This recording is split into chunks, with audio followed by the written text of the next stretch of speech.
Good morning, students. Now, in the earlier class, we have done a few sums on 2D transformations. Now, in the next two classes, we will also be doing a few more sums to understand the concept of 2D transformation in a better way. In the earlier classes, we have done sums on rotations, on translations. In today's and in the next day's classes, we will be doing sums on rotations and reflections. The main motto of doing so much solved problems is that once you become familiar with the problems of 2D transformation, it will be easier for you to solve problems on 3D transformation, because 3D transformation problems are very similar to 2D transformation problems, but with the only single difference is that in 2D transformation we are dealing with only x and y axis. So always we are dealing with two values, x values and y's values. But in 3D transformation we will be dealing with three values, that is x, y and z, because in 3D transformation the z coordinate axis comes into play. So if you become familiar and if you become comfortable in doing the 2D transformation sums, then it will be very much easier for you to solve the 3D transformation sums on your own. So for that particular reason, in this class and in the next class, I will be emphasizing on solving as much as different kinds of 2D transformation problems are there, so that you people become fluent in it. So to begin with, we have a sum where it is said that find the transformation matrix that transforms the square ABCD whose center is at 2, 2 and is reduced to half of its size with center still remaining at 2, 2. So the coordinates of the square ABCD are A, B, C and D. These are the coordinates. So it is asked that find the transformation matrix that transforms the square ABCD to centered at 2, 2 and it reduces to half of its size with center still at 2, 2, and after that we need to find the coordinates of the new square. So suppose we do this sum by taking row measure form.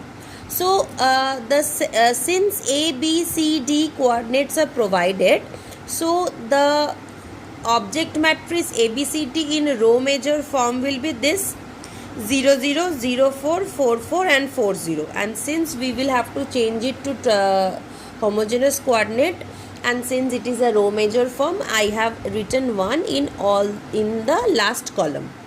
Now it says that the square ABCD is reduced to half of its size. Now when is this reduction and enlargement happens? When we scale, because we have studied in the earlier videos that scaling is related to enlargement and compression of object. So reduced to half of its size, this means it is reduced. So half of its size means in both direction, that is in x and y, in both direction the reduction is uniform, and this uniform amount is half, that is 1/2 or 0.5, whatever you are comfortable with. So Sx unit is half and Sy unit is also half, because it's a uniform reduction, uniform scaling. So we know that Sx Sy transformation matrix looks like this.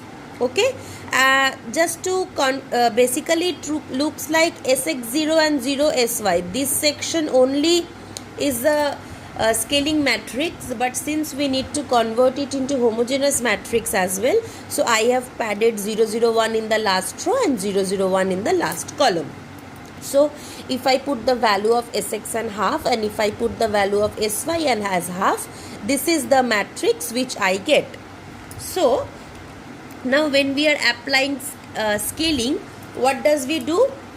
We get the object matrix ABCD, and with that we apply the scaling matrix, right? So basically our object matrix was,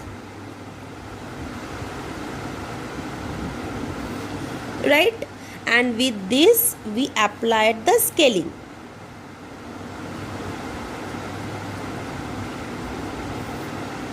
right? We did this. Now after doing this, we get the result as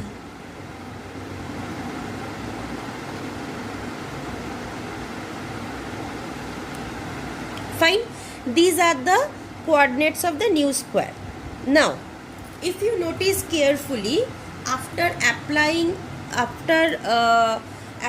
this scaling on our old object ABCD, we get this new object matrix. So from here we know this is A, this is new B, this is new C, and this is new D. So now A becomes 0 0, B becomes 0 2, C becomes 2 2, and D becomes 2 0. Now notice one thing here. It is said that the square ABCD whose center was at 2 2, it reduced to half of its size with center still remaining at 2 2. Now if I plot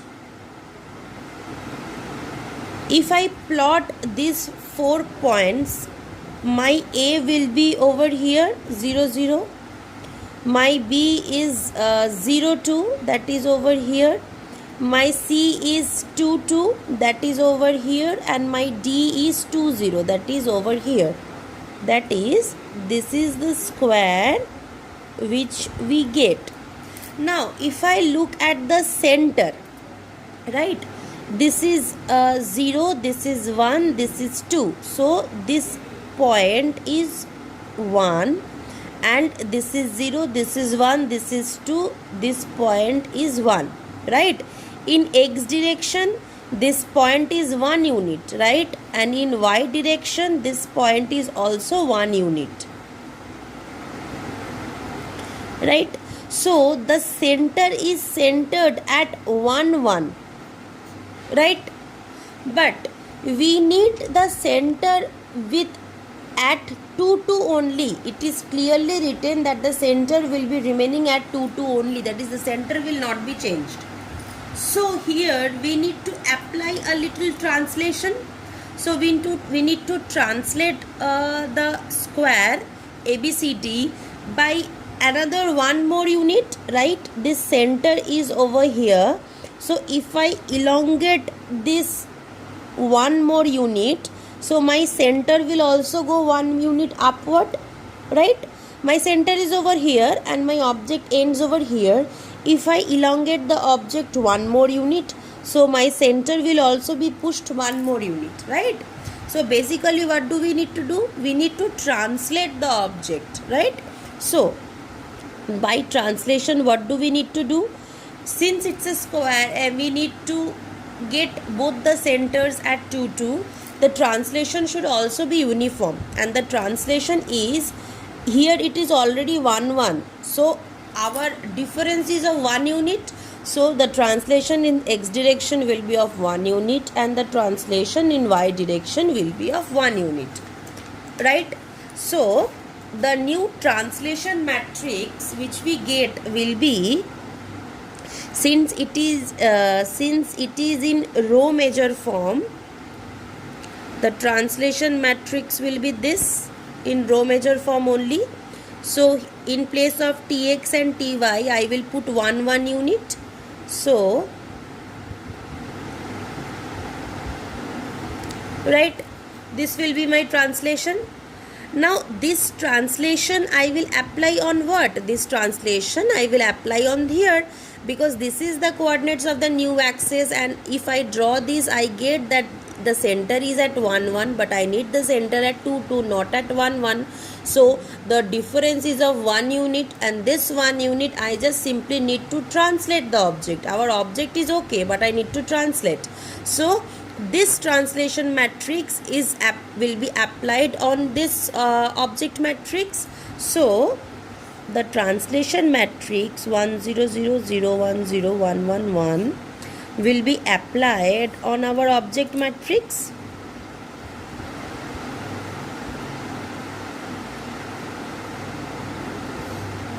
Right? And by doing this, I will get the result as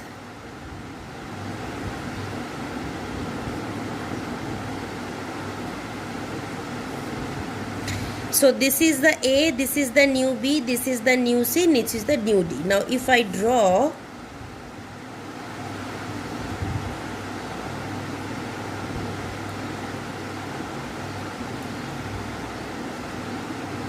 our A is 1 1, so this is our A. Our B is 1 3, so this is our B. Our C is 3 3, so this is our C. Our D is 3 1, so this is our D. So if I join, this is my new translated square ABCD, and the center is between 3 and 1, this is the center, so 2, and between 1 and 3, this is the center 2, the center is at 2 2.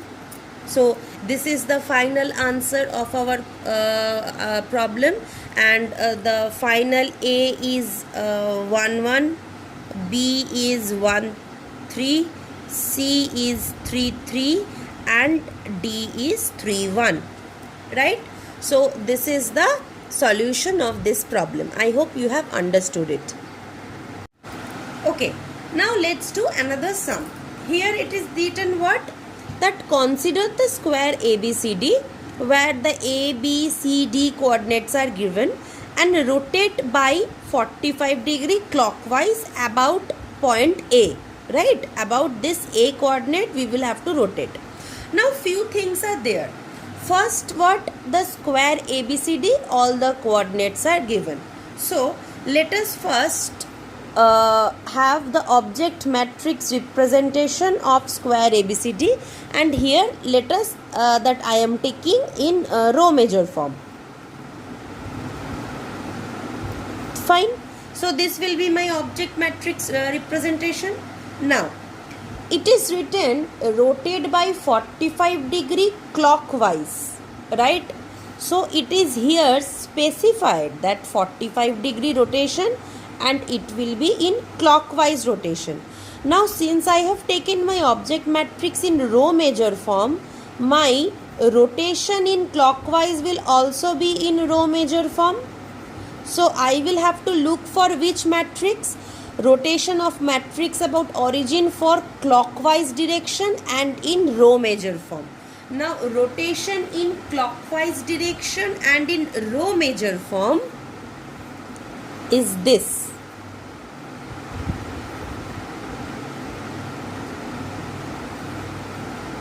Fine.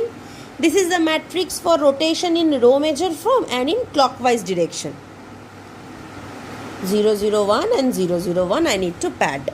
Now in place of theta I will now put 45° since I have been provided with an angle. So here will be cos 45 sin 45, sin 45 cos 45. So the result of this rotation matrix will be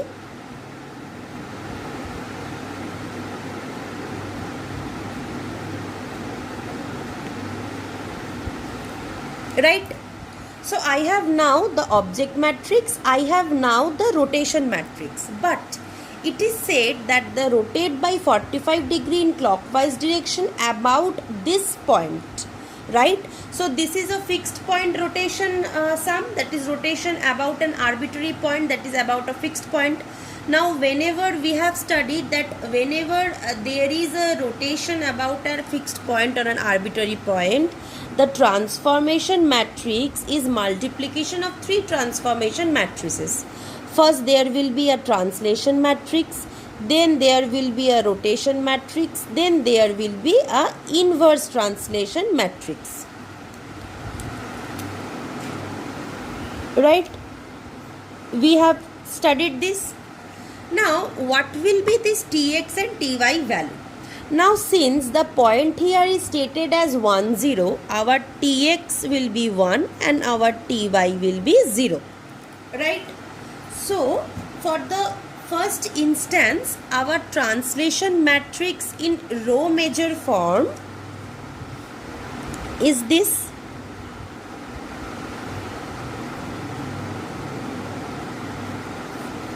right? Rotation matrix, and our translation matrix will be inverse translation matrix. Remember that since we have taken the object in row major, the rotation will also be in row major and the translation matrix will also be in row major. So we have this tx value 1 and ty value 0 because we have to rotate about this point. This is the fixed point. So 1 0 0 0 1 0 1 0 1, right? And this rotation matrix, this is the rotation matrix, rotation in 45 degree in clockwise in row major form. This is the rotation matrix. So 1 by root 2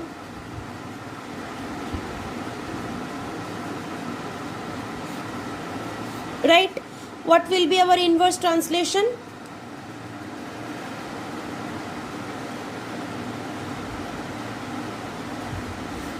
Right. So these three matrices we will multiply and we will get the transformation matrix. Now this transformation matrix need to be applied on our object matrix. So this object matrix which we have, this object matrix need to be multiplied with our transformation matrix, that is this matrix multiplication result. This is our final transformation matrix, and this matrix need to be applied on this object matrix so that we will get our new object matrix. And there we will just point out the new coordinates as a dash, b dash and c dash. So if you solve this at home, and your answers will be a dash will be 1 0, b dash will be 1.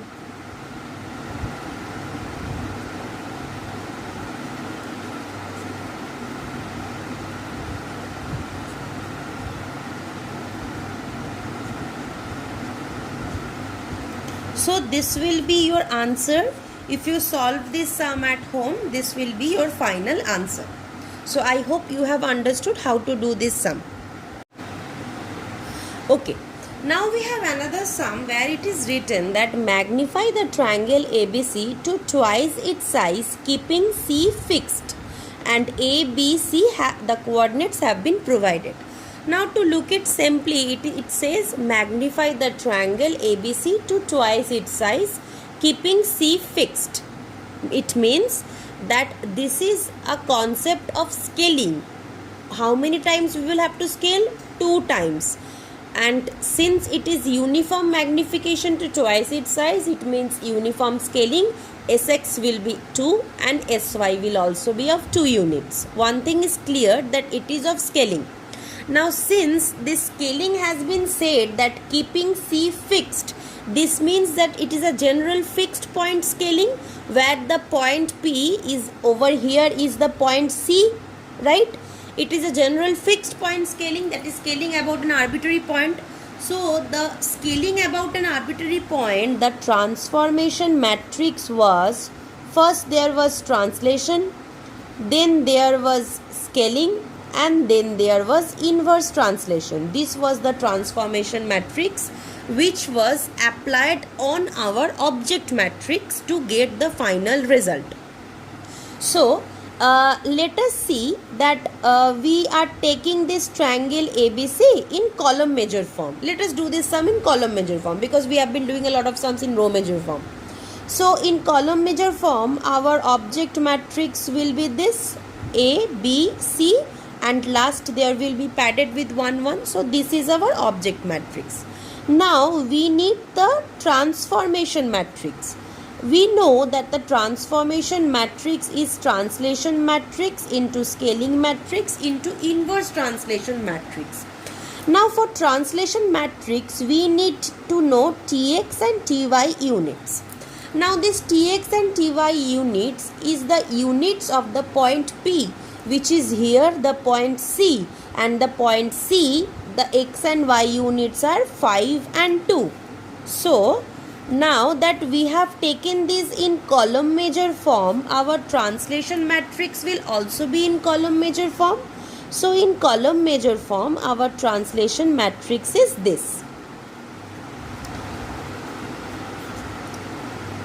And this is just inverse translation. Fine. Now we know the value of tx and ty because the point P, which is here the point C, that is only the translation matrix. So, right now the scaling matrix. Now we know the scaling is twice its size. It means 2 units in both the direction and it will be uniform. So 2 units in x direction, 2 units in y direction, and the rest is padded. 001 and 001, it is padded.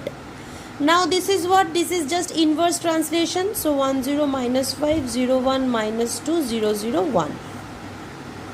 Right?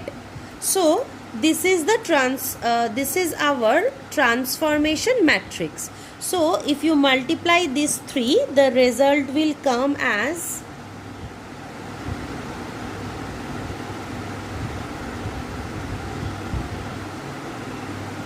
this is the result. Now this transformation matrix need to be applied on our object matrix, right? So finally what we will do? We will apply the translation matrix on our object matrix. So our translation matrix is this, and it is to be multiplied with our object matrix. Fine. So if you multiply these two, the result will be